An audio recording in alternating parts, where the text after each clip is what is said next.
All right, Singing Muffin, you ready? Yeah, I'm ready to go. Okay, so as we said, coming up next is going to be Gravity Rush. This is a visually really appealing game. This game just looks awesome. How are you feeling? I'm feeling pretty good. Thanks for having me here. Well, thanks for submitting. Yay. All right, so as soon as you're ready, you give us a countdown and we're going to start the timer. Good luck to you. Okay, thank you so much. So we can start in 3, 2, 1, go. Hi. Hey. Alright, so welcome to Gravity Rush. This is Gravity Rush Remastered. It got remastered because Gravity Rush 2 came out and they wanted to ride the hype of it and make the game again. So originally it was on the PS Vita, and the big thing about the Vita was like motion control and the back touch and all that, and Sony really wanted to ride that. So for one of the launch games, they made Gravity Rush, which was pretty big in Japan. But here, it's just mostly known for like good movement and like weird interactions with stuff. Yeah. So yeah. For the most part, this run is just a lot of movement. It plays really differently from other games in terms of it plays way more with momentum and where you're like throwing Cat with her gravity powers than really anything else.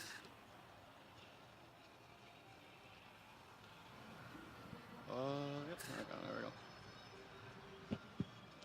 go. So you can play this with motion controls with the controller as well. Woo. Do we got time for a donation? Go for it.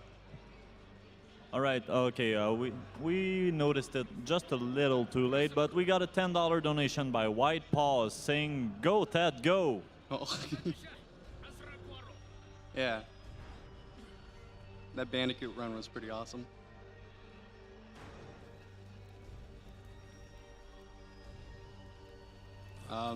But for the most part, if you don't know anything about Gravity Rush is kind of like a superhero origin story game. This girl fell from the sky and she doesn't remember anything about herself. And we're helping this guy because there's a big scary gravity storm going on right now. So in a minute, we're going to meet a cat that's going to give us gravity powers that allows her to control gravity. And she gets more powers as the run goes on. But her main stuff is like being able to float wherever she wants to go and a lot of kicking.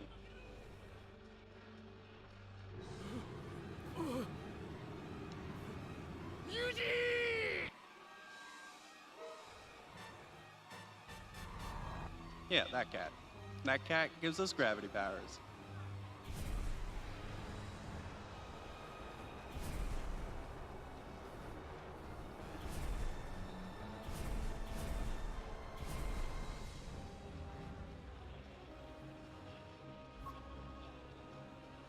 So for the most part, the tutorial is just helping us learn how to kind of pick a direction where you want to go, and then you press R1, and then you just go there. It's pretty simple, but later on it gets a little bit more complicated as more and more like enemies and things fly at you.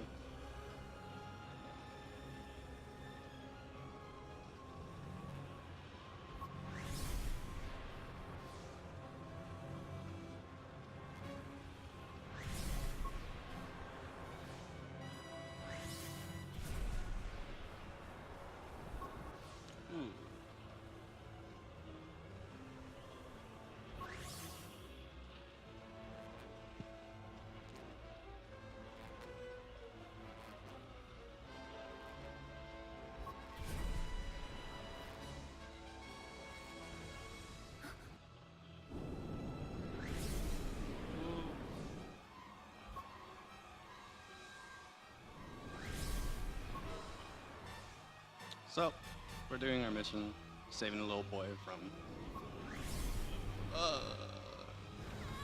from that.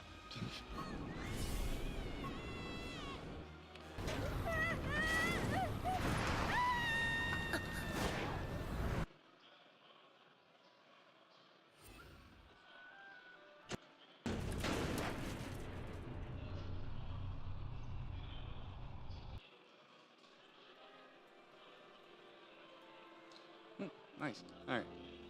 Um, so there's faster ways of moving. That was just the general, just like press R1 to use gravity and then float to a direction. There's also something called fast falling where you hold X and then she goes faster, but it's a little bit less reliable because you can't really control where she's moving as she's going to a place. And then there's the best movement where she kind of kicks, and through that you get a way better control of her in the air, and you can properly angle where you want her to go rather than just kind of like falling endlessly into the abyss.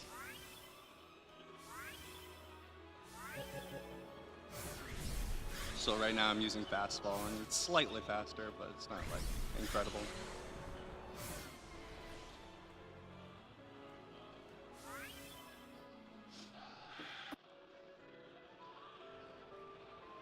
So right now we're following a crow who is owned by a girl named Raven. She's kind of like the mysterious, kind of vigilante-ish? I don't know. All right. So this is where the game gets kind of awesome. So, a big thing is in this game is gravity kicking. Is where you're in gravity and you do a kick in the air and it goes. She does a big yell and then she goes and kicks the enemy.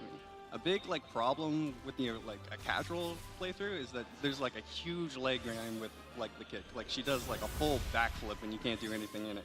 But luckily, you're able to just cancel that, and so you're able to kick incredibly quickly.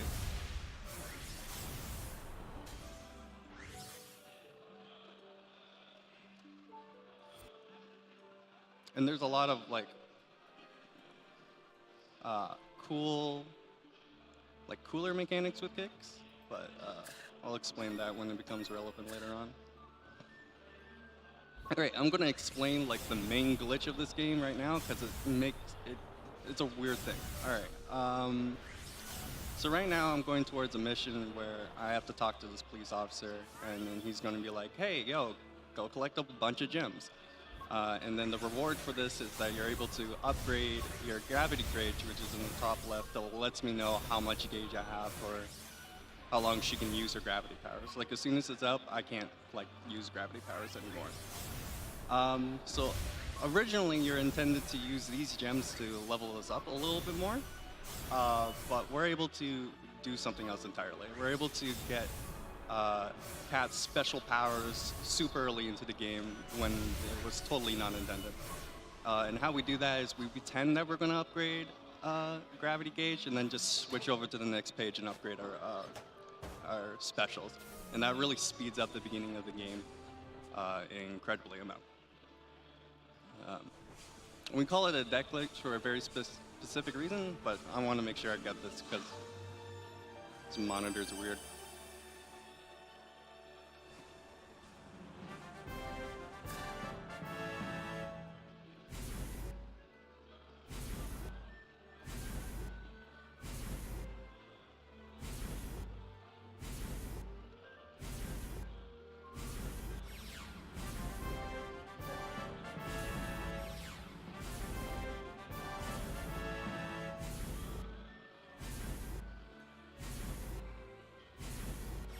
Oh my god, here we go. Okay.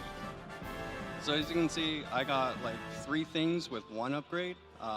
Usually that's not supposed to happen and I shouldn't have specials, but I do. You originally are supposed to get these in like an event cutscene. Cat goes towards a tree and the tree gives her a power to like throw rocks and like spiral towards things. But since they come from an event, they don't cost anything. So you're able to just use the gems that you're supposed to upgrade gauge with and just get them immediately. So I shouldn't be able to do this, but here we are.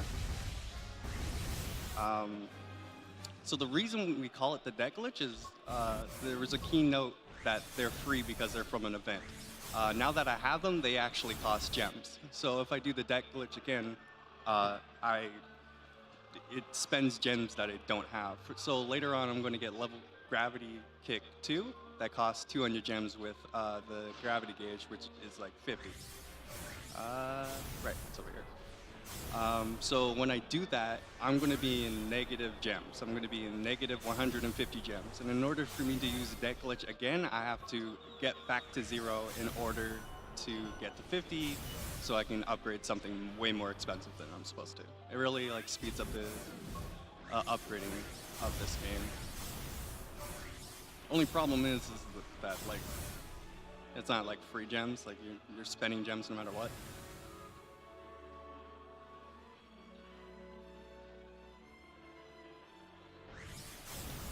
Yeah. So right now in the game, we're making Kat's homeless home. She's gonna live in a pipe, so she needs to get a desk to put nothing on and a bed so she can feel uncomfortable on. And also she's in debt, so that's pretty awesome too.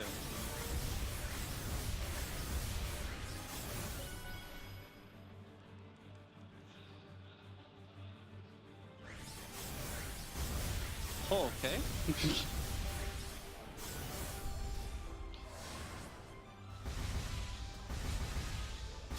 So, as you can see with special, this is really fast now. When normally you have to go over there and kick them all. Gravity Typhoon has the power to just wipe out waves. And now we have Kat's amazing bed. Oh.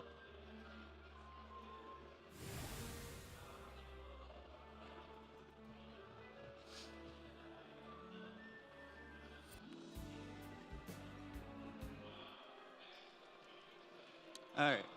Another thing that, in order to like preserve gravity gauge, a thing we do is called gravity pumping, and basically, Kat still has the momentum when you let go of gravity, so she can fly up even though she's not using her gravity powers right now. And that's like a big key thing, is knowing where you want her to land from the momentum where you like throw her out of her gravity powers.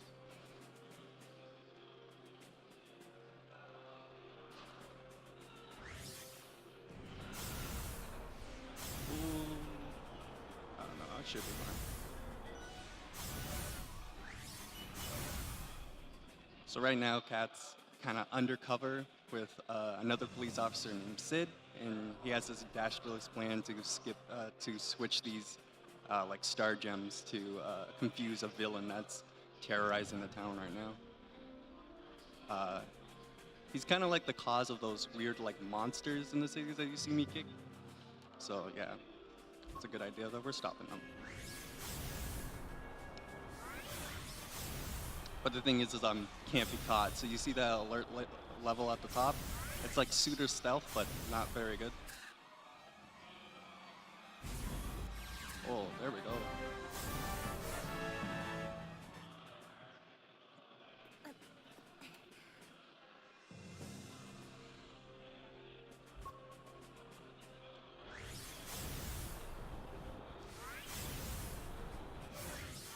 That's kind of hard to do because it's like a 2 or 3 frame window. We don't know exactly, but like if you mess it up, it kind of like hurts the run. But then that's what kind of makes it good, because you're able to like route on the fly and like figure out how to get the gems you need in order to keep up with the upgrade path. So another thing about her gravity powers, is she's able to pick up objects and then throw them. And usually that bone thing on the snail takes like a couple of kicks to break, but with an object you can break it with one hit.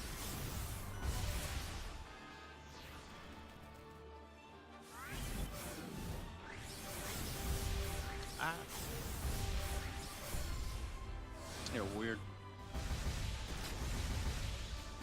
Should work out. Oh, cool.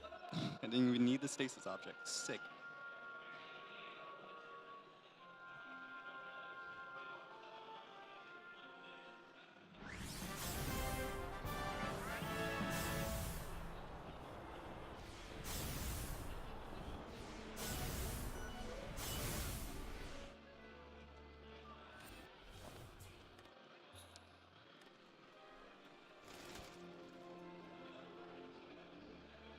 All right, so Kat's very confused about why she's here and the all the reasons why she like fall, why she's fighting people, how she has her gravity powers. So she goes to a fortune teller, and the fortune teller just says, "Hey, just do a bunch of random stuff, and it will show you why the reason why you're here."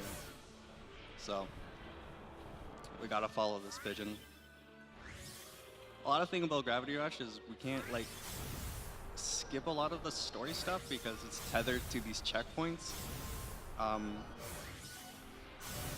which I kind of like because it's a speed run about like actually playing the game and not just like a bunch of cool skips.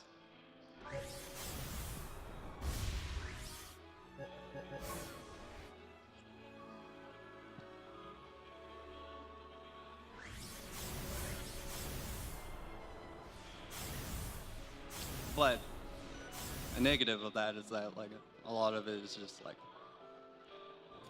the same. But as long as the run has like cool mechanics, I love it.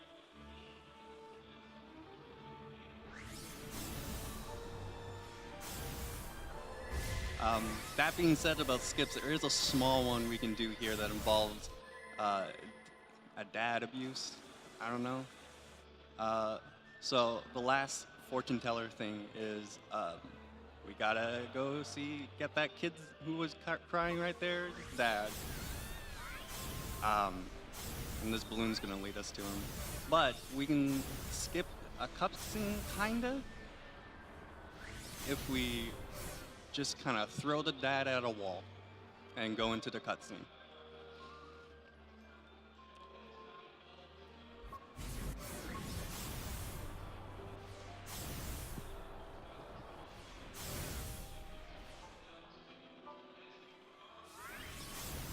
So, if I just angle this kick correctly,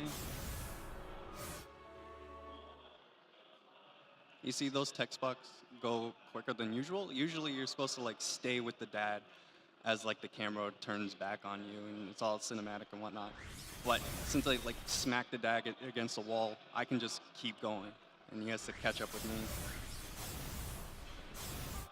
So, sorry, Dad.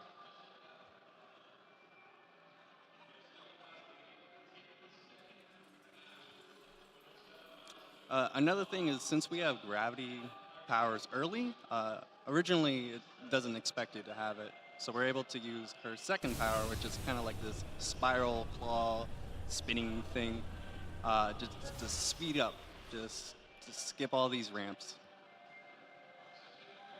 And that's mostly the use of that power up.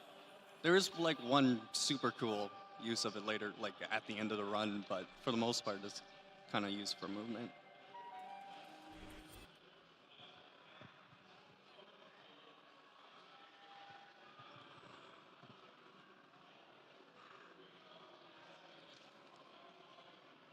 All right, so coming up is the first like big level of the game. So like the main goal that you have is to save these cities, and these cities have been ripped apart by rift magic, and so we have to talk to this old man and go inside rift magic to go save the part of the sound that was taken away by Raven, I guess. I'm not too sure. But this is where the game kind of gets kind of crazy. So what I just did there is called a double kick.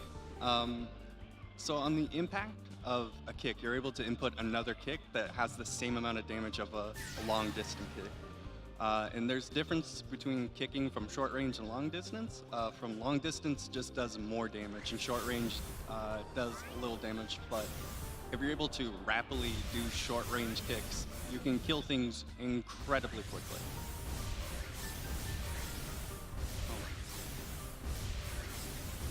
Also, another little known thing about Kat is her auto targeting isn't too great. But we work around it.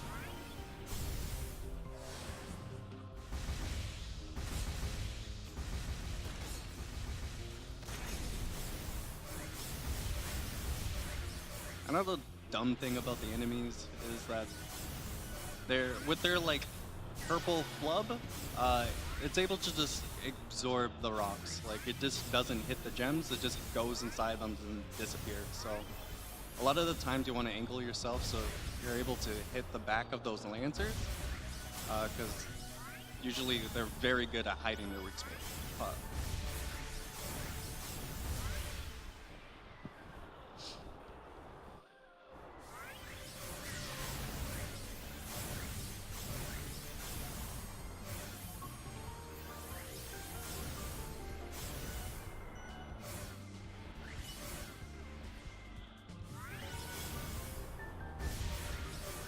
Oh, okay, there we go.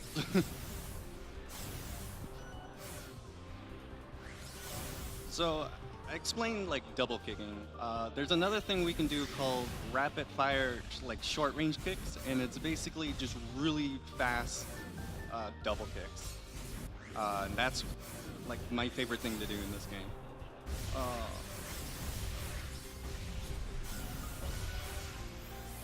Let's do this.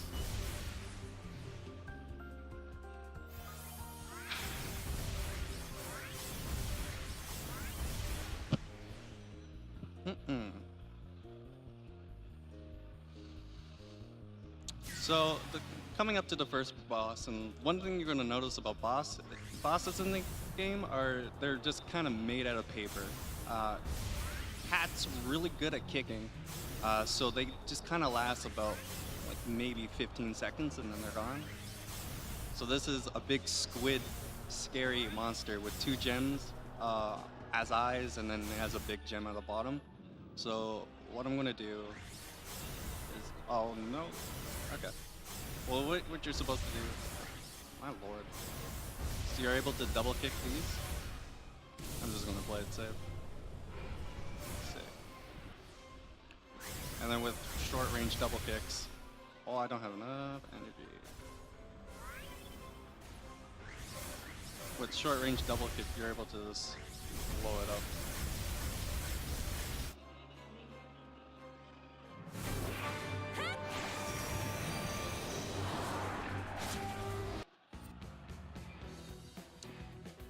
Another awesome thing that you unfortunately don't get to see is that like her finish animation is this awesome Sailor Moon-esque magical girl finishing move, but you only see the beginning. Super sad.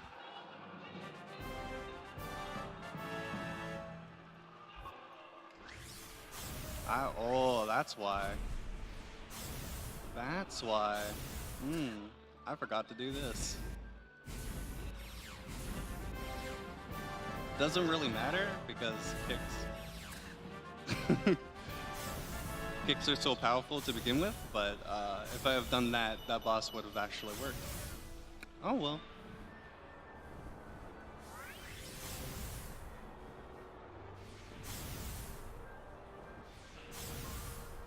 Also, those deaths were clean, so I'm quite happy.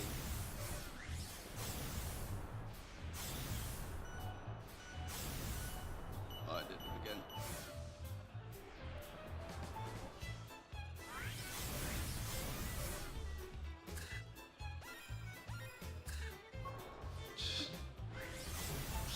Let's go. I did this, like, I think the last run I tried to practice too. I just forgot how to get here.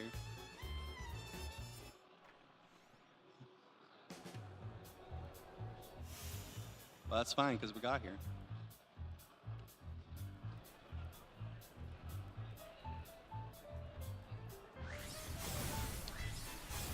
So in this mission, we kind of see how kind of I gotta do a quiz for some reason.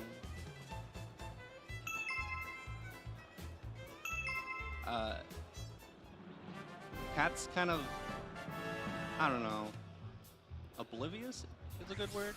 She just kind of meets a boy and then instantly falls in love with him. So we're trying to help him find a girl who the boy's friends with, who's been hiding out and acting strange, and we're trying to find clues. So we find this person who seemingly knows something and runs away. We can just use this as an opportunity to collect gems so we can get back into debt range.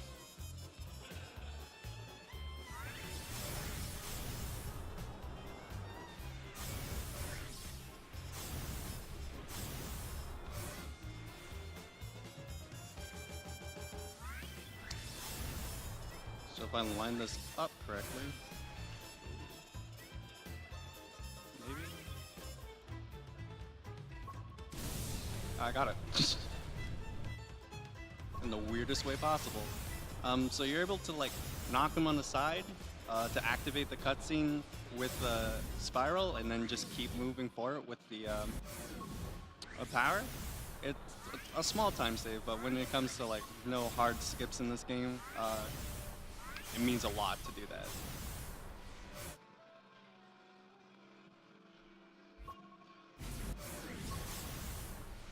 So now we're taking this boy on a magical gravity carpet slide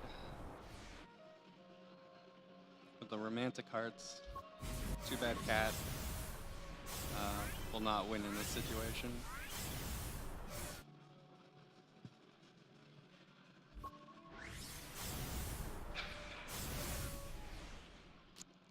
So we find the girl, and it turns out she was harboring like one of those creepy purple monsters. They're called Nevi. And it just turns her into a very greedy spider. So our goal right now, oh my god, is to kill it as fast as we can. Oh.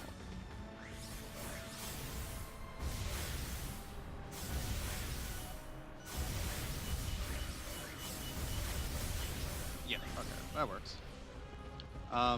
The most up we want to leave is 1 gem, because 1 gem is all it takes for our rocks to home in on it. So at this point, it turns into kind of an auto-scroller, where we're able to need to get gems, but also need to keep her moving in order to keep it up. So right now she's like on a building, but since I left one of the gems open, these rocks will just go and hit her and make her continue on her path.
Gem still has a lot of health.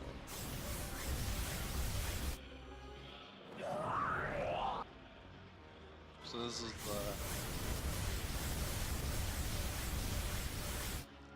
pretty clean.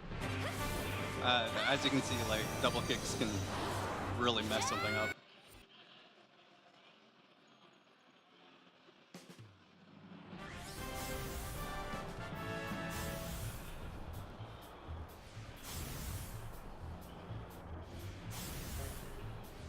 So we're moving on to the next big riff, and all riffs are incredibly different from each other.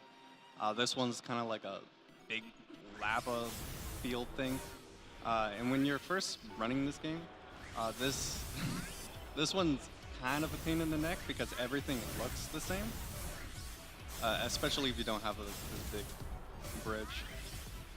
And this one in particular was supposed to be able to be like, hey, she has another gravity power where she's able to slide on the ground and really fast and stuff. Oh yeah, go for it. All right. So we have a $5 donation by Steve the Wizard who says, let's go Singnng. Good luck on the run. Thanks. Steve is a pretty good pal of mine. He's a speedrunner of this game as well. He's currently 3rd place, and he's really good at the game. All right. Yeah. Well, we have another $5 donation by Air Snow this time. Hey, it's Christian. Steve and I are watching your run at his house right now. Good luck on the world record. Oh my god. Alright, big dreams, but I believe it. Thanks for the good luck.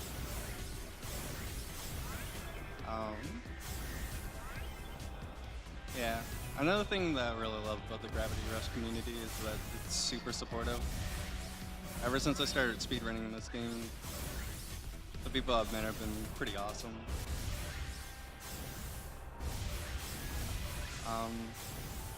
Just a note, double kicking things that are not moving, first of all, you can really see like how it impacts and like the double hit, but it's also incredibly easy. As long as like the gem doesn't move, as long as you press square in the impact, you will get the double kick.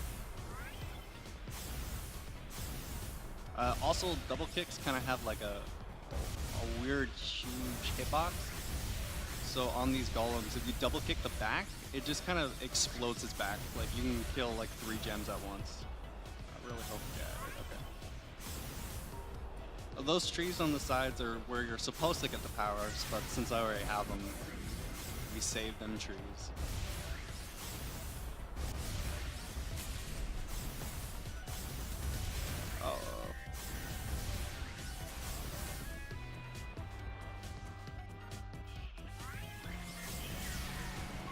So coming up is the boss of this place, and it's not a scary squid monster, it is Raven. And Raven's been kind of her rival this entire time. Her like mission right now is to like keep the cities apart, and ours is to bring them together, so you know, naturally opposite. And this fight's really annoying. Alright, cool. Basically, she just kind of moves wherever she wants to go. Right now, she's being very nice. Oh my god, awesome.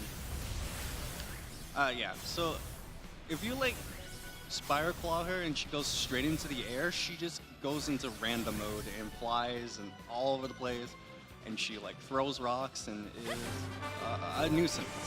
And there's a lot of points where you can't hit her. You just can't hit her, and it's not fun.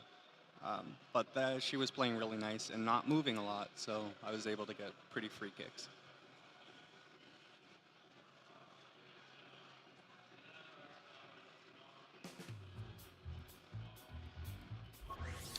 So now we're out of this awesome, I guess, casino / school area. Now we're going to the hard-working race. Oh my god, I forgot. This is a good theme of this run where I just forget to upgrade things. I like it.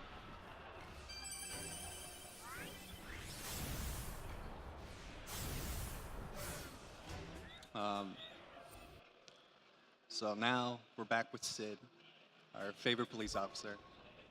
This time we're actually working with the police instead of hiding from them, which is a very nice change because he doesn't want to work with them. And now we're trying to stop the evil Nevi guy, and his name is Alias. He's a scary guy wearing a mask and a business suit. He likes blowing things up too, so that's, you know, I don't think that's pretty cool, usually.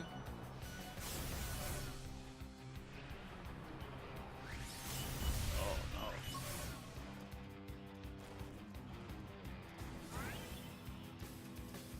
So right now we're trying to get the bomb.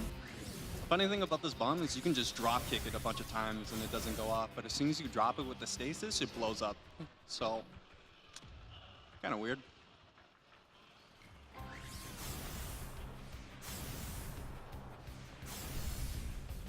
Along with blowing things up, Alias just kind of has a knack to just kind of bully people. The best thing he can think of right now is just kind of, what if I put police officers in very high places?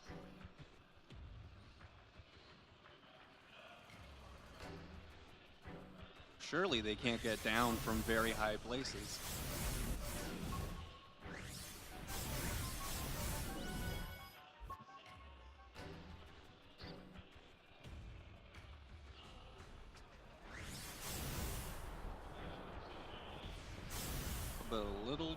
Alias no.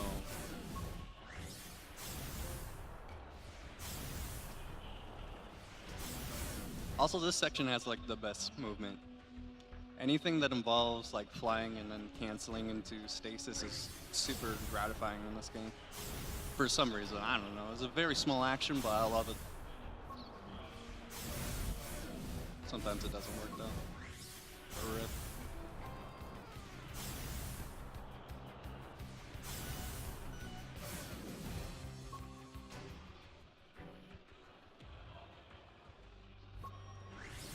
So we did it. We saved all the officers.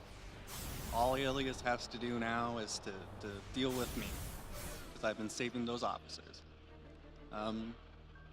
So at first, how he does that is he sicks all his Navi on us. So we gotta follow Alias, and not only follow him. Oh my God, the camera missed me. Not only follow him, but also like figure out which one is the real him, because he just kind of splits and multiplies after he spawns his Navi. Oh no, I don't know. Awesome. All right, let's go.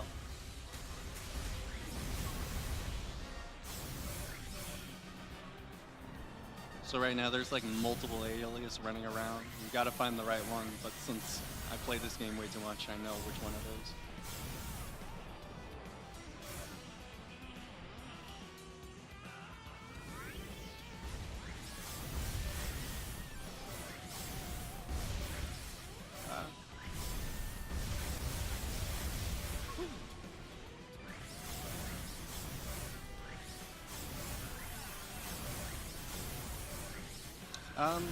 Alright, so this is not the only dirty trick Alias has. He has another form. He has a second scary form that does not involve a business suit, unfortunately. It involves a giant dragon. And this dragon's the worst thing in the world. It has a lot of like, you just can't hit him in certain phases, and you really have one shot to kill it. And then it just goes into random land.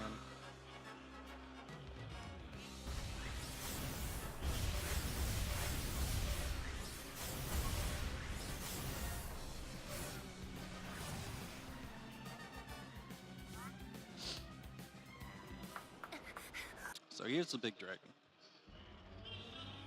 So what I'm hoping to do is use Typhoon and break one of its eyes in the mask, and then use the stun animation of breaking this one into a double kick, which will end the fight. But sometimes he just snaps right out of it, kind of like that, when he's...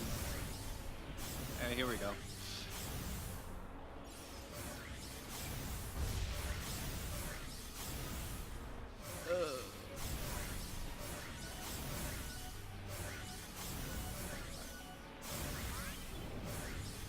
So 2 jumps and a teleport is not good.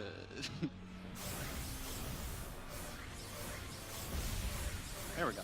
Alright. And then once he's like this, you can just kick him a lot. That's a weird alias, but at least he didn't blow fire on me, so.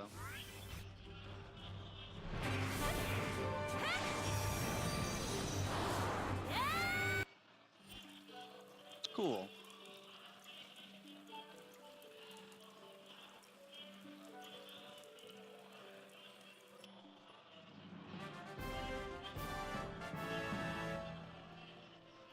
Okay, I did get it. Alright. So here's every speed game, they're like, oh man, I really wish we could skip this part of the run. There's some things we can do to make it faster, and like literally we came up with it like yesterday. Why? What? Strange. All right. We'll just roll with it. Oh, that's why. Okay. There's one more thing I have to do.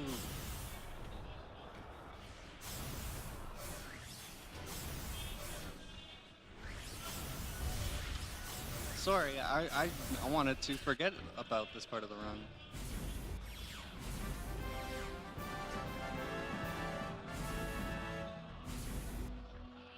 wrong one. Got it. So, Rift 3. Let's go. Thanks, Steve. uh, so, Rift 3 is more unique than all the other Rifts. What it involves is it's more of the same in just a really completely different area. But unfortunately, our little cat got sick, and I hate seeing cats sick. So now our gravity gauge gets used up really quickly, like incredibly quickly, which is a negative, but also comes with a positive. It recharges incredibly quickly. So this Rift is all about playing around that. About playing around gems that refill your gravity gauge, and making the most out of the small gravity gauge you have. So right now, I could probably just miss the double kick.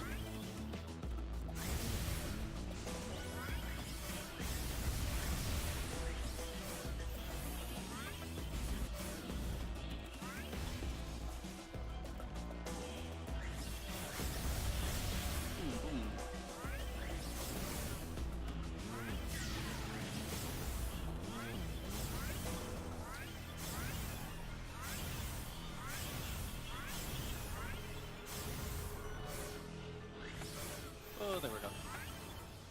This Rift is probably the scariest out of them, just because you're really, really tight with your resources. And if you don't hit like certain waves at the right time, you just kind of go all over the place because you just don't have enough gauge to like correctly readjust yourself.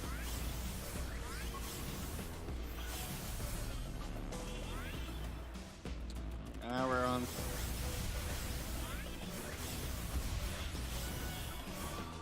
See, like, I can't get the kick off because I just don't have enough gravity base. Luckily, it refills quickly, so you don't have to deal with it a lot, and there's gems to like play around. But as soon as you kind of mess up a kick, you're just in free play mode, basically.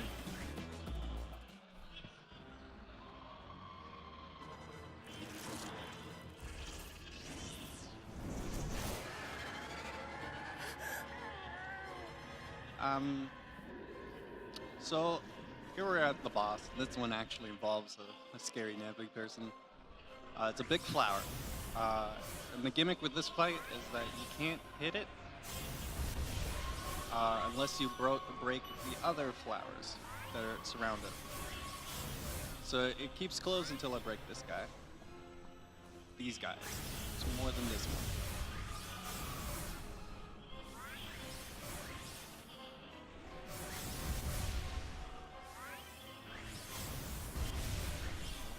The thing about these flowers is they're super easy to double kick.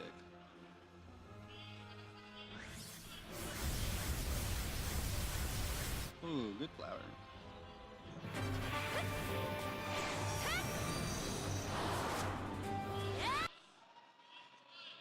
Let's go.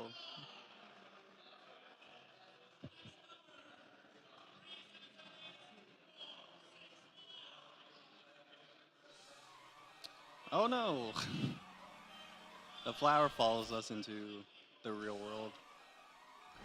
And now we have to deal with it. But this flower has a weird...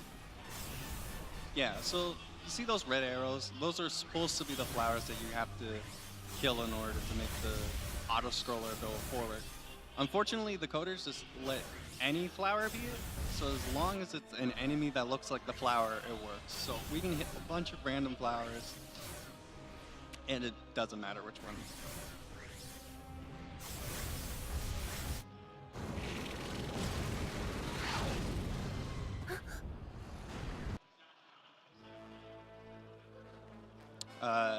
And now it's the flower boss, but just a lot harder. Those like octopus ball things just turn this whole tower into a bullet hell. And you being the way you control it, it's very hard to dodge because you just don't control Cat when she's like floating in the air. She just floats there. So as long as if you just stay still, everything here just blows you up. And since I have no health, it's very scary. We're coming to the part of the run where anything can one-shot me. Especially this big flower guy. So hopefully if I double click correctly, it won't one-shot me. Oh my god, it did. Okay.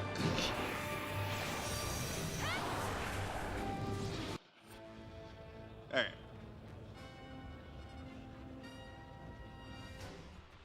Okay. So now I can do that thing that I tried to do and just forgot that Rift 3 exists. So we fly towards this. A cutscene plays while I'm still flying towards the pillar. And usually when you hit the pillar, as you saw before, I voided back to where I was supposed to be. But in a cutscene, it's a cutscene. It's always going to play, so it warps Cat where she's supposed to be.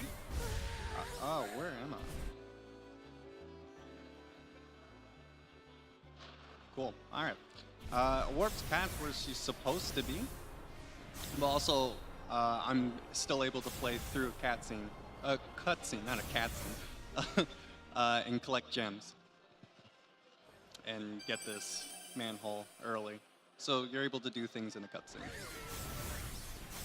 And we know how it works, and we could probably theoretically apply it to other places in the run. And we have actually. It's just we're not too sure if it saves time or not. So there's a lot more texting to do in this run. Part of the fun of speedrunning, honestly. But oh god. So here is the resident sleeper of the run. It is like a 4-minute fall. Essentially, the story part of this story, this part, is that the lady that I talked to right there dropped a letter from her boyfriend, and she's like, I can't get it because if I try, I'll die. But luckily, we have gravity powers, so we're like, hey, yo, I can do it. Let me check it out.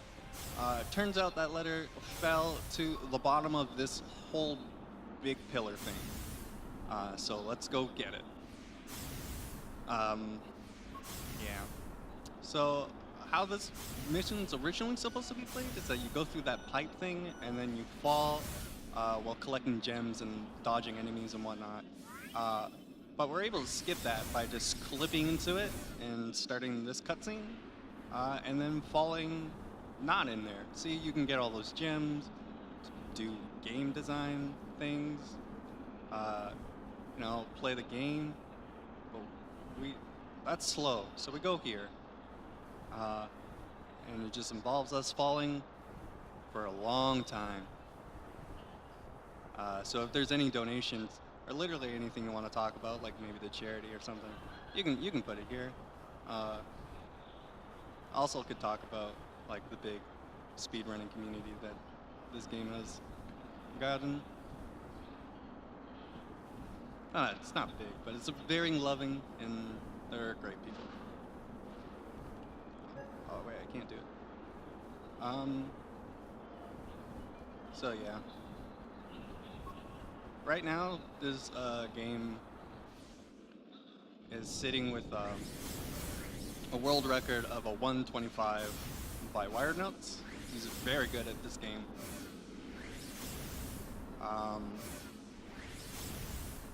And a great guy to like watch stream and whatnot. There's also Alice Action, who's been dominating the leaderboards in terms of ILs. There's like these race challenges, and he's first place in all of them. He's second place in this speed run with for the 126. And then there's a guy named Steve the Wizard. Oh, I didn't get it.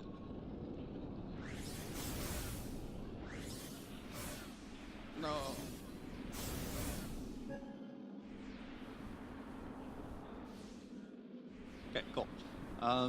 Steve the Wizard, who started this whole speed run, like routing it with a guy named Internet Movie Guy, and they've been like building up a fairly good community in terms of speedrunning it. Yeah, it's been kind of crazy seeing this game develop, and it's still going right now. There's a lot that we want to do. We're almost close to our first chapter skip. We can get to the last checkpoint without doing anything, but as soon as we go up, it just doesn't go into the next cutscene, which is all super unfortunate. But we're so close, and I believe one day.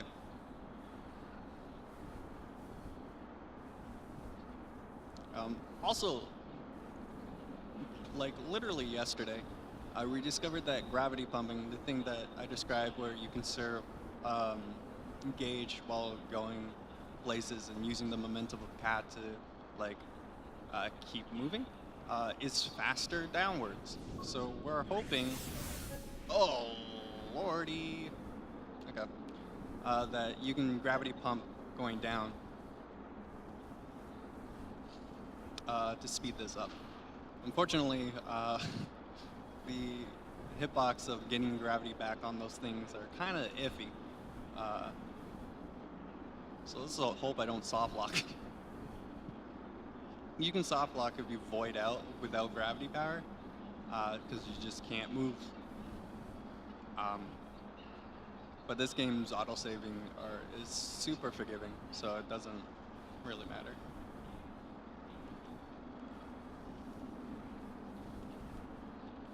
But I get to explain Raven 2.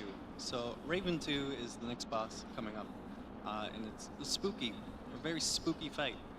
Raven's back with revenge and really doesn't want you to get to the bottom of your goal. And she throws a lot of stuff at you, and she's super annoying. Even if you have like really like leveled up all your gauge, all your health, she can still just wreck you because there's no way to get around her. She just always throws things at you, and it's super annoying. Luckily, we have this. The prompt is get past Raven, so that's what we're gonna do. If you go through this bone, as you can hear, you're kicking a lot. She just gets stuck in between those bones.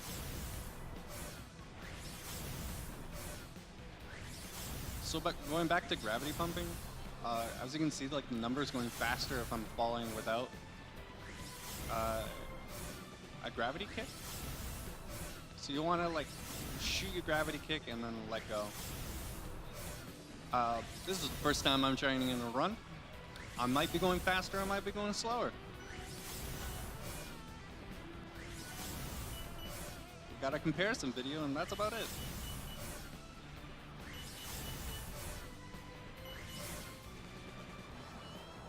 But also, if you gravity pump, I think you still have your gauge longer than just kicking normally.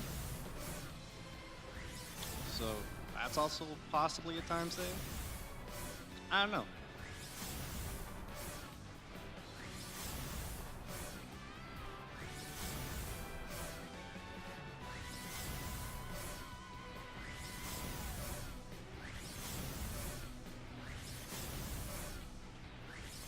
Oh, that's weird.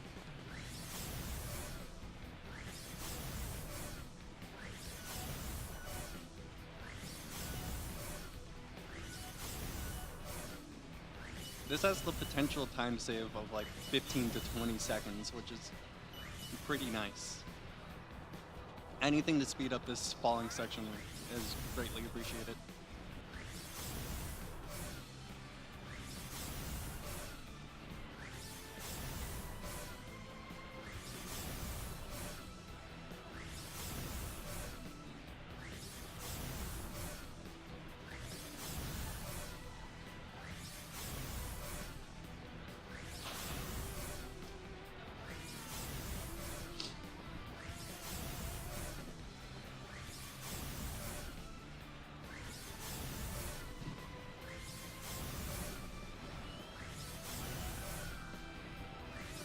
Also gives me something to do.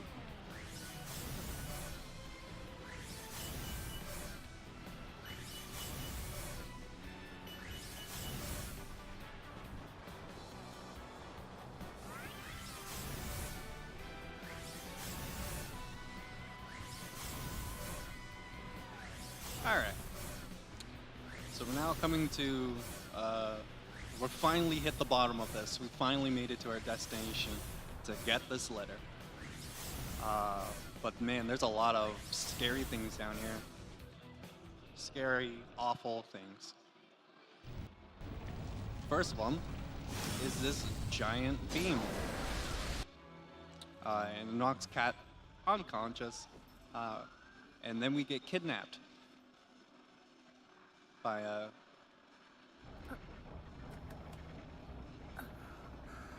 you know, just the usual, just a bunch of kids.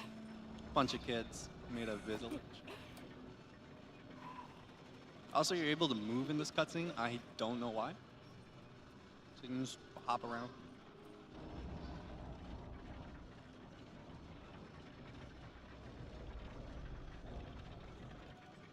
You can see that this cage indeed works.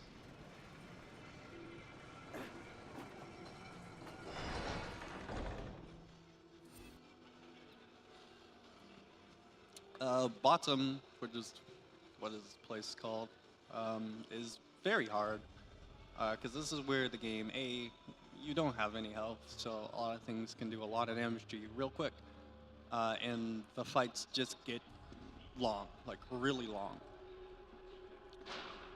So they expect you to have like a lot more health and a lot more resources in order to do these late game stuff, but I don't need that. We're also coming up to the last debt, which debts in this run have been pretty clean. Other than like forgetting where to go and deading in late times, this run has been pretty nice.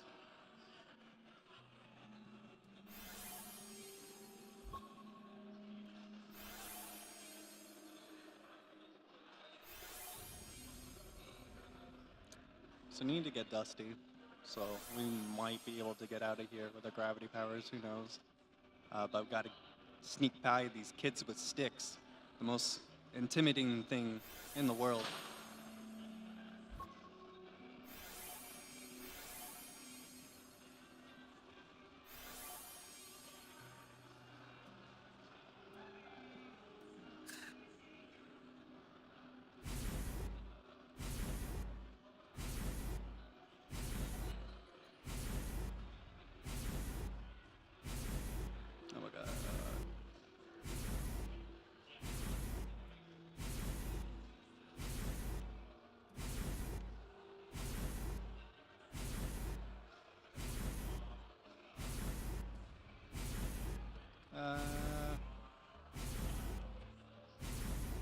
Like a frame lay for all of these.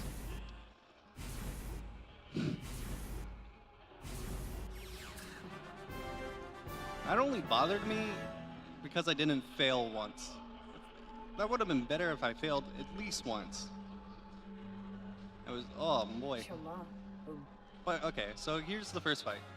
It introduces us to a lot of new enemies. First of all, Big Dragon Boy. It's super annoying because it has the power to just cancel all these rocks that I'm able to throw. If you get hit in the startup animation of Typhoon, you just lose your special and that's it. It's gone. You can't do it again. You have to wait like the 2.5 minute cooldown for it to use it again. So that's not good. And introduce these kind of swordfish kind of guys that are kind of easy with like 1 gem health, but later on their gems get way harder to kill, which in turns make them way more annoying.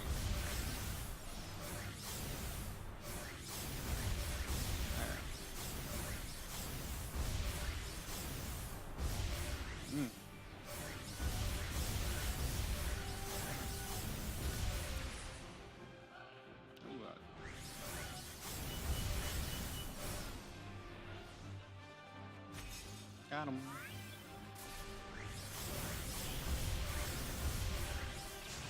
But you can see this fight is really long. It's not this is just the beginning of long fights. But this is where kind of like enemy routing comes into play. where you want specials in order to flare faster. Like as you can see, I left a lot of these like flying guys alive. Wow, I didn't want to hit you.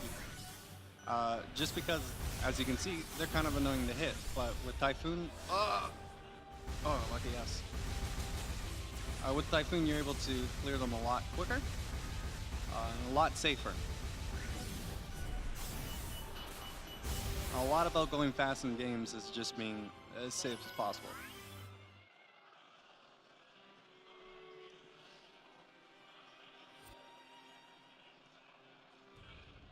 Ooh. So now we're going to meet pretty well the big bad of this section of the game. Is that big worm dude. And unlike other bosses in this game, it just won't want to die. It's very, very strong. For some reason, it's just a worm. But I guess Nevi, when they live in the like depths of World Pillar World, are very scary and strong.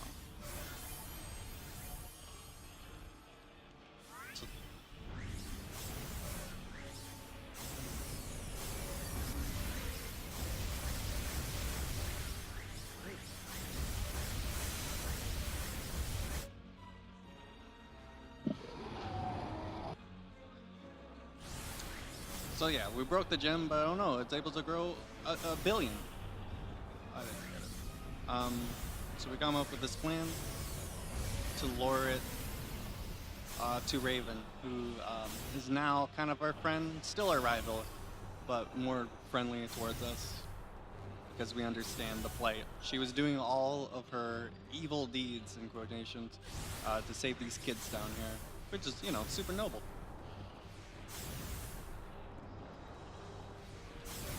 We also kill this worm, which is called Nushi, like 4 times in this fight with these fruits, and it just doesn't want to go away. Another thing about this fight is that you don't only have to hit the gem. It's gonna work. You can hit the side, like the bones, and it counts as a hit too. Anything that just has an impact can make this fight move along.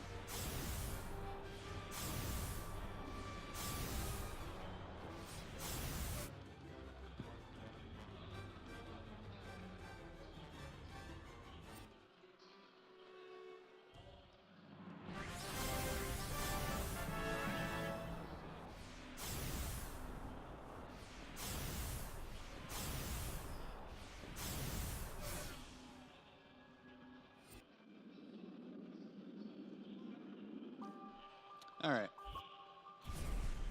So 15 is drastically different from anything in the game, as it just strips you of your gravity powers. We had things that just kind of like limit your gravity powers, but now I just can't do it. Really shows off like Cat as a character. There's a lot of like backstory and stuff that is explained, kind of foreshadowing Gravity Rush 2.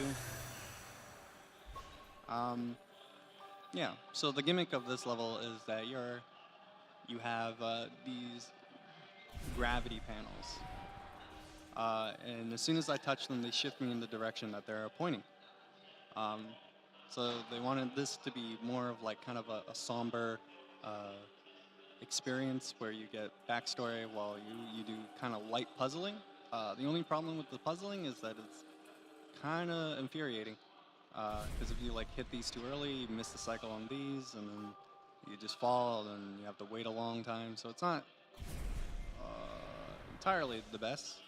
In Gravity Rush 2, I think they did it a lot better because you have like more varieties. Because in Gravity Rush 2, you have suits or different gravity modes, and depending what gravity modes, you can move blocks up and down. The puzzle section is a lot more intricate and interesting. Since that doesn't exist in this game, it just becomes a lot of hoping you hit cycles. And so far, is pretty good. There's some skips that we do later to speed up certain rooms, which is good. Who doesn't like skipping things?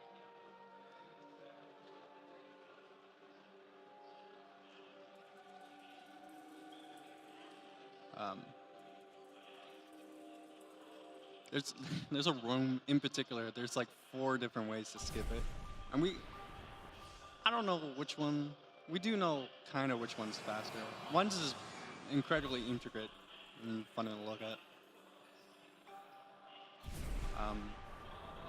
But it's coming up. It's actually the next round.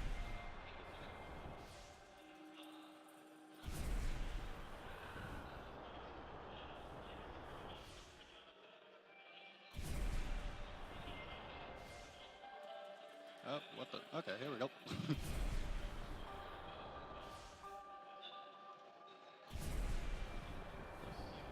Here we go.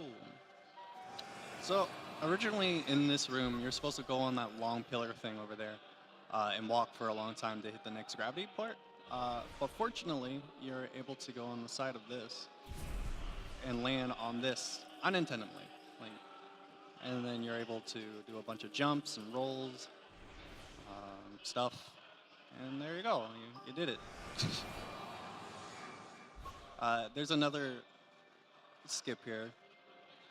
It's another like big room maze, but you're able to make a bunch of jumps that makes this room a lot shorter. Oh, there we go. So you're able to do a corner jump and grab the ledge, and then with the big old leap of faith, you're able to just hit that.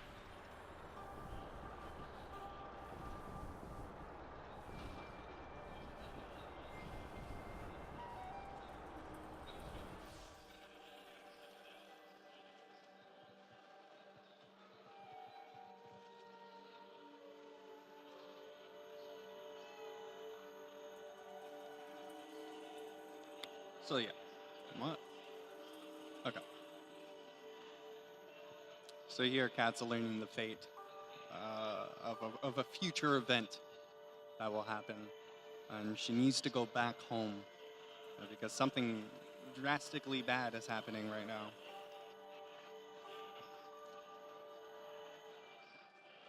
And oh, look, a castle.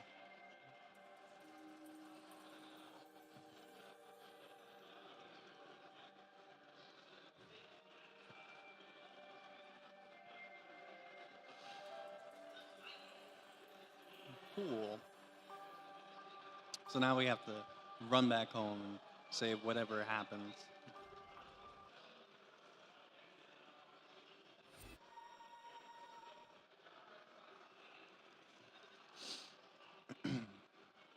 But first, guess who's coming back?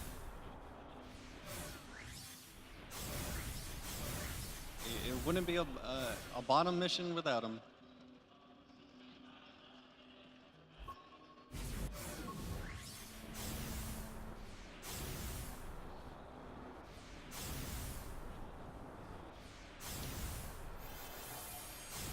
Our big worm friend, Nushi, coming back for revenge.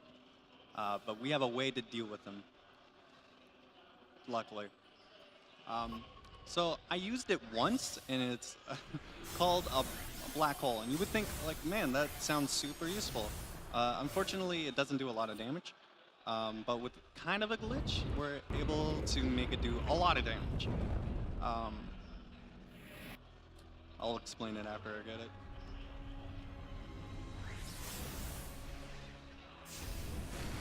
Yeah. Alright, so as you can see, I wiped out half of his health. And how that works is, so the bones on the side also have health, and Black Hole has a huge hitbox. So what happens is it just converts the health from the bones to the big gem on the back that usually takes a multiple of hits to actually kill. But you're able to just negate that by killing the bones and that gem at the same time. And then the health bars get converted, and it just kills them. So you're able to one-cycle them pretty easily with Black Hole, and thank God we have Black Hole for that one thing. Thank you. So right now, since I don't have to do anything, this is the best time to collect. a billion gems that spawn because of Cat's awakening. And we even have a nice indicator to go get Nushi, because when my special like red dot thing comes back, it's time to go finish the job, as per se. I don't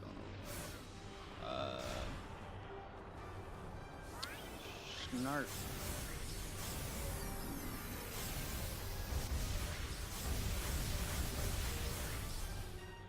Like so.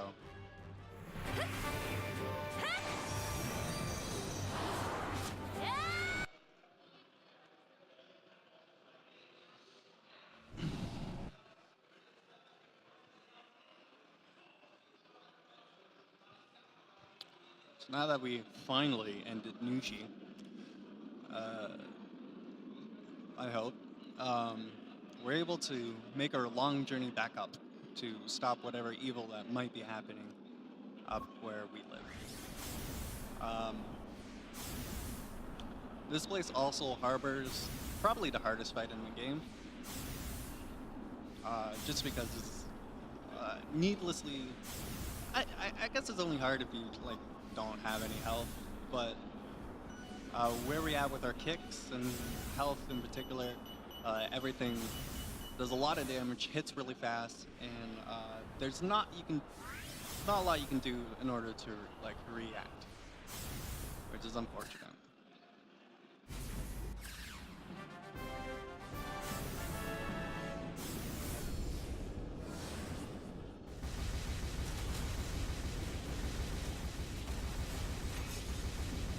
Also, now that we have Typhoon level 4, I'm going to use it a lot because it does a lot of damage really quickly.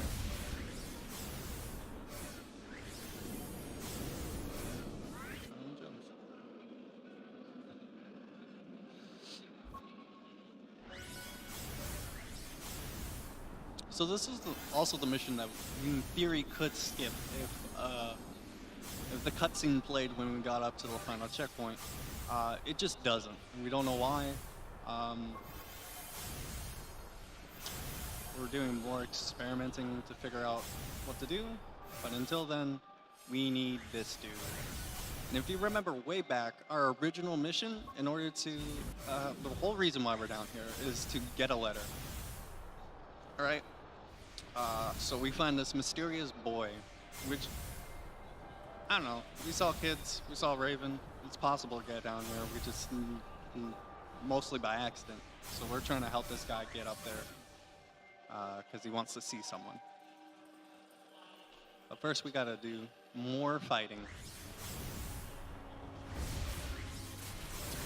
Also, this is the beginning of where these things become super annoying.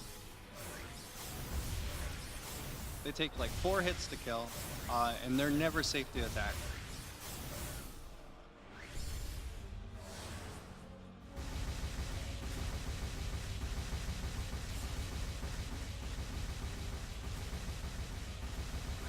Awesome. So you might be wondering, like, how did this guy get down here? Turns out, yeah, no, he's a ghost. He's a dead guy. Unfortunate. But luckily, this man gave us a letter, so it turns out that was the boyfriend of the girl that sent us on this long mission. Unfortunately, oh my, this man, get out of my way. Get out of my way. Unfortunately, we're never going to return that letter. We have more important things to do. This is going to hurt. Oh boy, thank you for missing. But here's the hardest fight. Yeah. So it spawns a big dragon, and lots of these guys, which hit incredibly quickly, and they hit you off stream, and it's just not fair. So we're going to try to kill as many as we can without gravity field, and then just bombard the dragon with a bunch of rocks, because the dragon not only has the hard to hit gems, it also has the bone protecting. So it's just a very very tanky dragon. So I'm gonna kill this guy and just get in position for the dragon. Also, you can be Gravity Typhoon canceled very easily here. So it's all about positioning and hoping you can get it. Thank God. All right.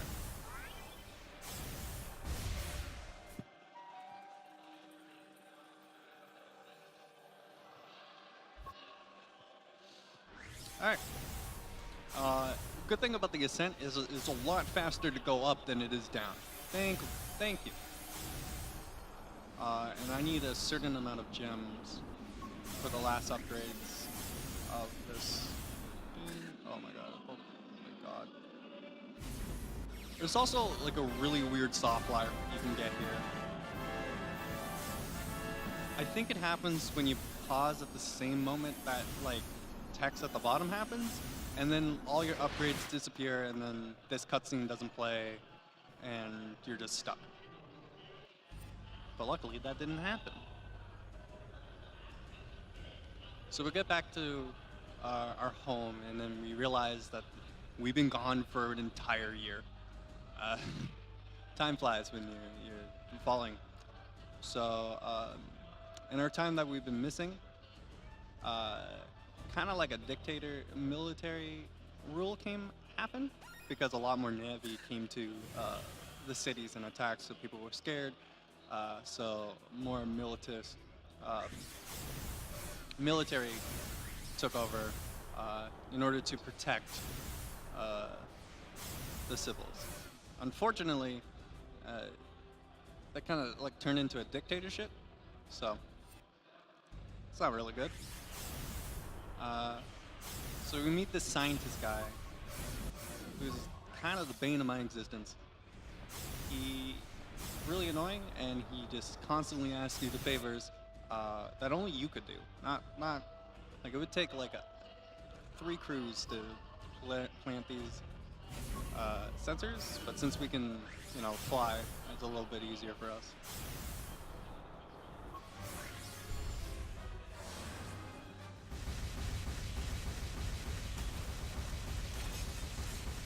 Yeah, go for it. All right. We have Darth Dreads who donated $5, and he says, "You guys are doing a great job. Keep up the good work." Well, thanks, Darth. It was great having you with us, and hopefully we'll see you in the future as well. Yeah, thanks. Hope your run went well, man. His run was amazing. Like, seriously, it was really good. Yeah.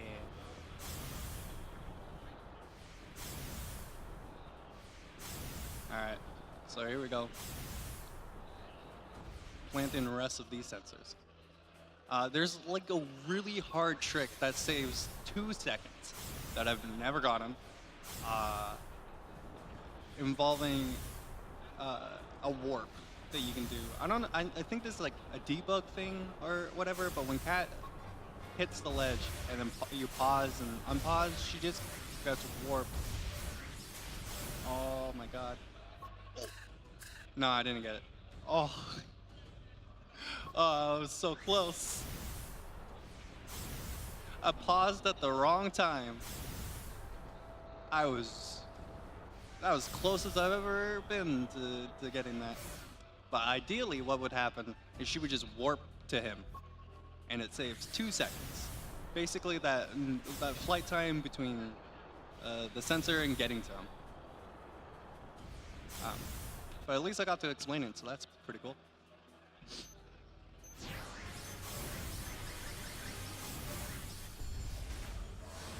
Oh, I didn't. Okay. It's fine.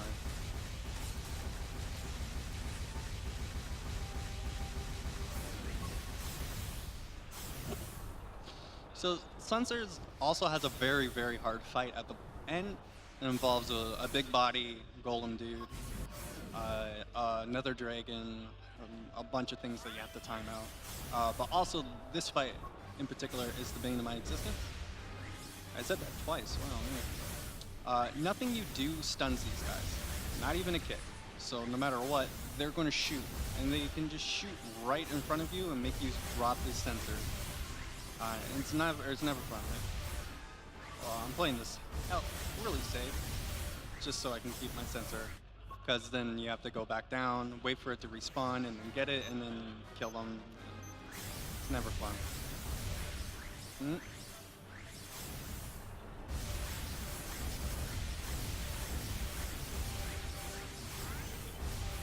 So, okay, I can't do it. So different things killed in different orders spawn different enemies. So if I kill those sharks, it gets me this golem guy, and if I kill the last kind of like flying swordfish, it gets me a dragon. So knowing that, you want to kill things in a certain way in order to not have to deal with too much at once. Unfortunately, I wasn't able to do it, so now I'm just kind of freestyling this. So far, hasn't bit me in the butt, so I'm very happy.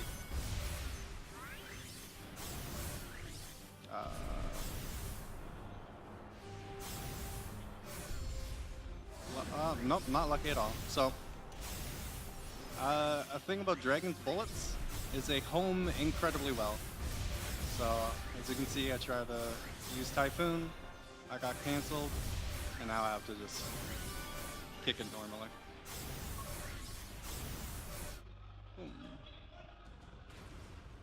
So we got all this data, we did all that work, and we're just gonna make them all blow up. Thank you. Also, he's stuck down here, so we have to just escort him where he wants to go.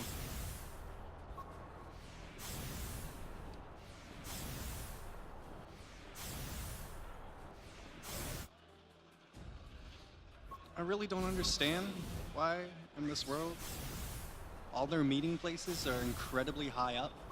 Like, originally I have no idea how the scientist was supposed to get up here without Cat, but you know, they also live in a floating city, so I'm guessing they have to deal with heights on a daily basis.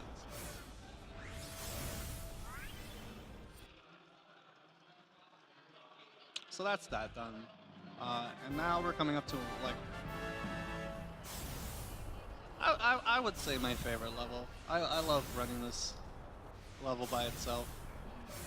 It's basically just a giant fight that just really shows off all the technical things that you learn throughout the run in terms of like combat and movement and all of that, and just compacts it into a neat package of like 3 minutes.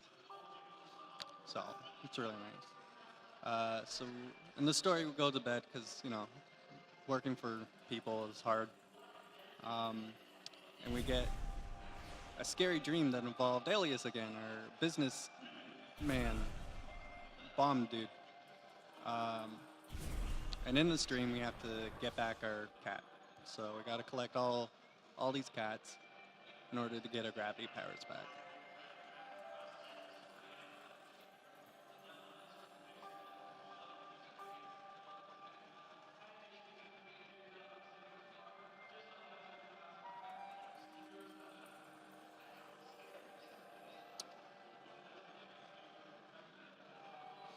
So once we get 10, we are able to use our gravity powers, but we still have 10 left, so we have to fight for the rest of our cats, just kind of like everyone's daily life.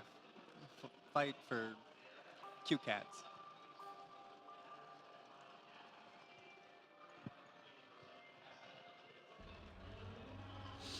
Let's go.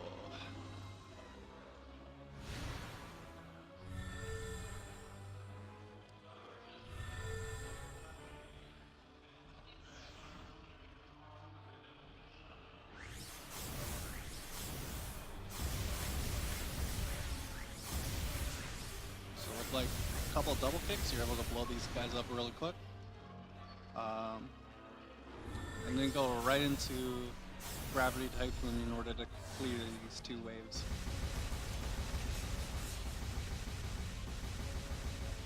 Another weird thing to note is that things don't spawn until the wave's actually dead, so some enemies have longer death animations. So you want to kill them first. Oh, well, whoop. Barrier wasn't actually there.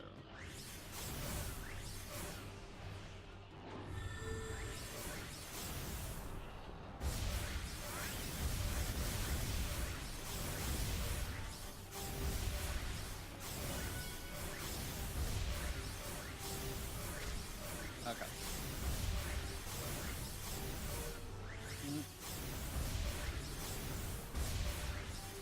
That was spooky.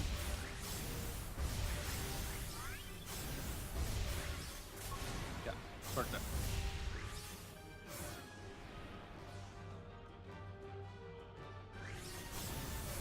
But I have very low health, so I'm gonna play this a little safe.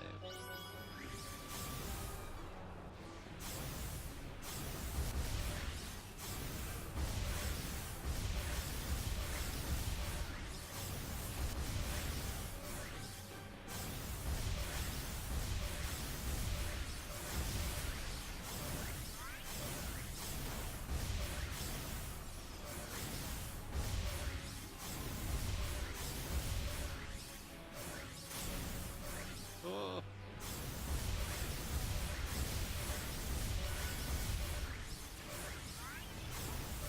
The final thing that spawns is just a straight up boss.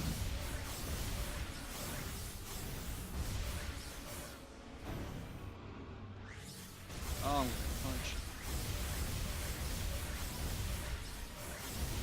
Okay.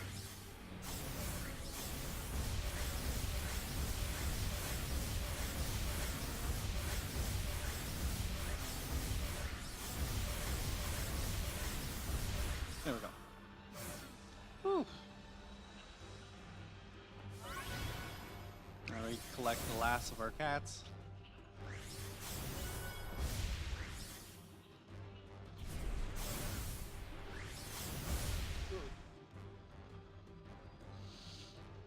Hmm.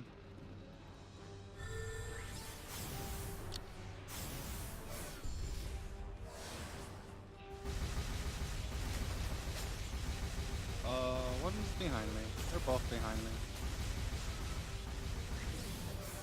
Cool.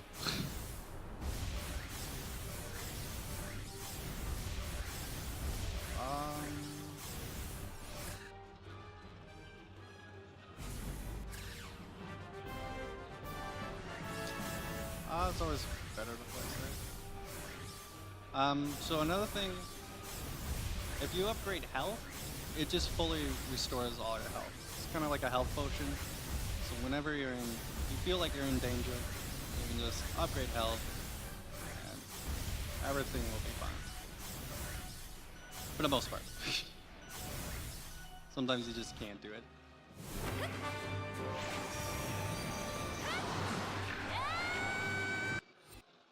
Here we go. We're at the final 2 missions of the game that comprise into one. So they have a big announcement at Town Square. And this very nice mayor dude has one heck of a surprise for us.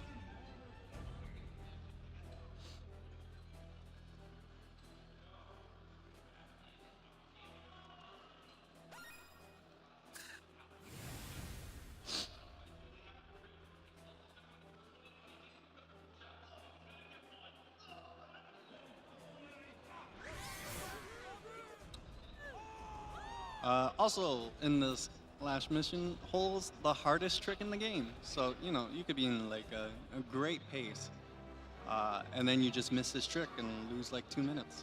So, I hope I get it. This is real strange. Yeah, that was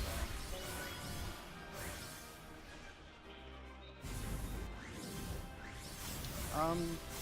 These Never Waves kind of play like every other auto-scroller, as you can do things to speed it up, all depending on what you kill. Like for example, if I kill all these Never Waves, these small little guys, And then there's going to be a golem that spawns. It skips something that the president's big ball of death thing does.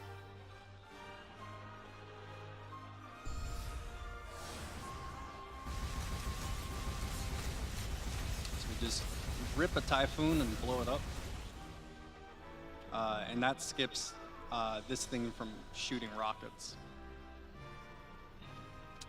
So it's kind of an auto-scroller, but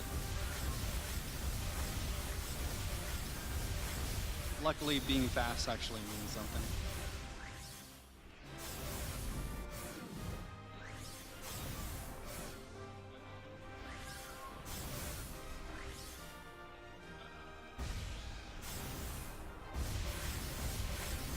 Alright, so I'm gonna take this time to explain the hard trick that's coming up. After this, there's a boss, and her name is Unica. Oh no, please. I don't know how to say that. Cool. There is a boss, and her name is Unica. And usually she works kind of like how Raven 1 works, where she's able to fly wherever she wants, and is super annoying. But through some tricky tricks, some sneaky kicks, we're able to make her go to a certain place, and if we spiral just at the right time, oh my god, we're able to one-cycle her, just kill her immediately in that cycle. So let's just, I'm gonna focus. Give me a sec.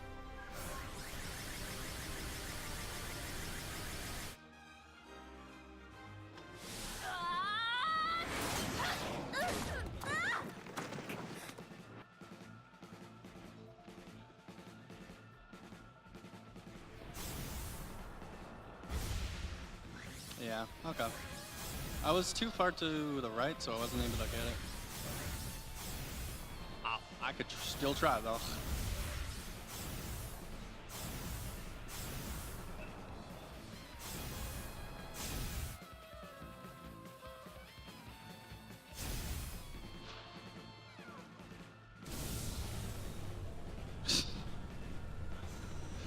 I'm the luckiest boy in the world. No. Alright. So usually in that cutscene you're able to one-shot her.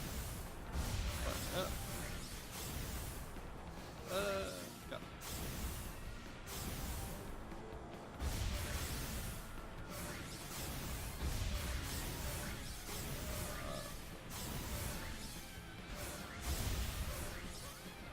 This is not that bad though.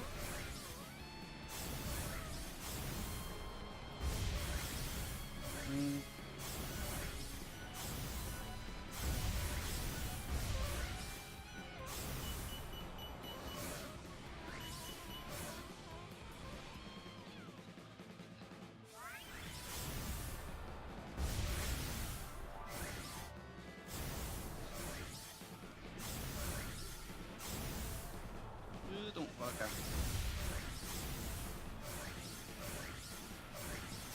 Oh, all right. Cool. I get a second chance at this. This is why she's kind of annoying.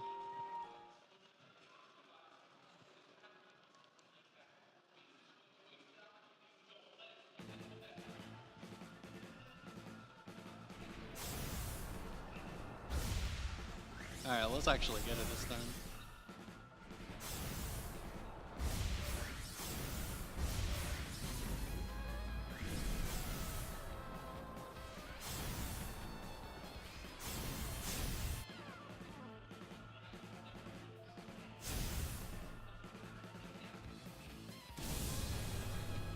Yeah, I got it the second time. So yeah, you're able to like hit her in a cutscene where she's normally supposed to be invincible, and just kill her. Got that the first time, would have been nice. But at least I got to show it off, so that's the main point.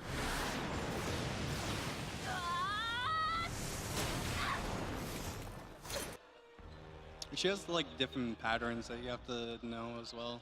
It's not always just like a move. She can like attack, and you just gotta like figure it out on the spot. Yeah, final boss. Yeah, don't worry, I got this.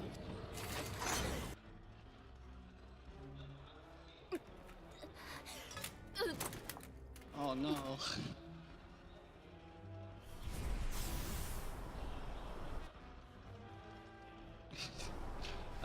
So yeah, here's the final boss.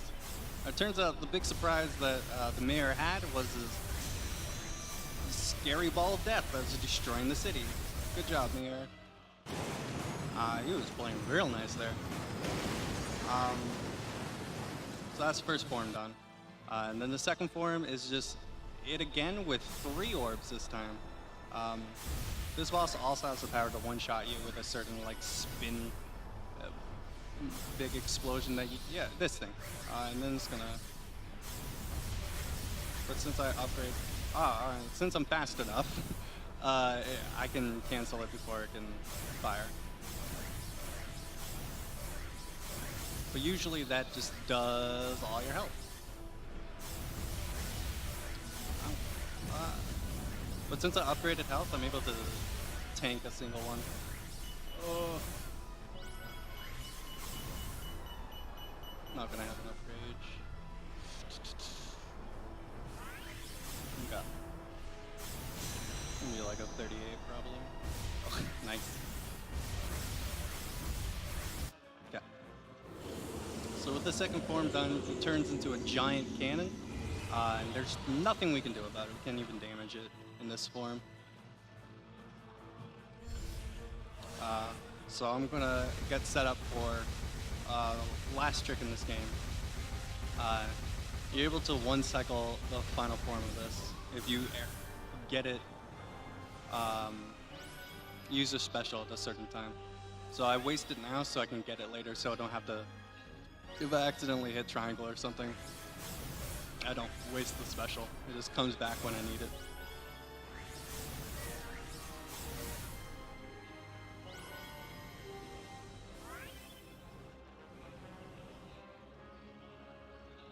So, yeah, here's the other thing she can do. She can gravity. Wow. She can gravity slide. Look at that. It's like a fan favorite. Everyone loves gravity sliding in this game. It's really good. Unfortunately, it's just not fast. Cat!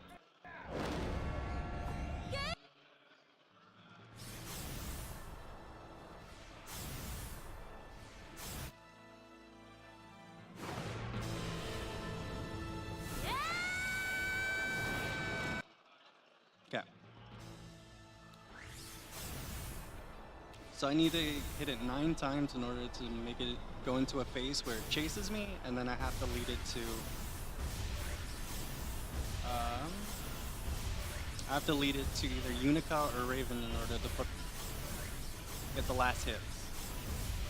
Hopefully, I only need one of them. Hopefully.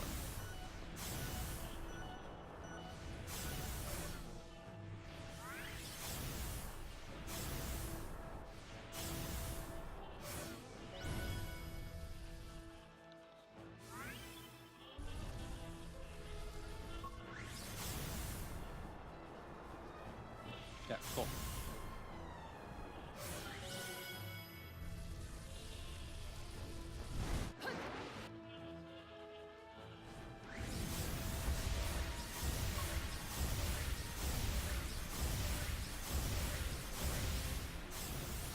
Ah, missed it. Oh, I missed it by like 2 hits. It was really weird to kick that boss because, like, you can't just like double kick it like normal. You have to like time your kick. It's really fun to kick. I just had a really weird angle. Where is he? Oh, he's above me. Oh god.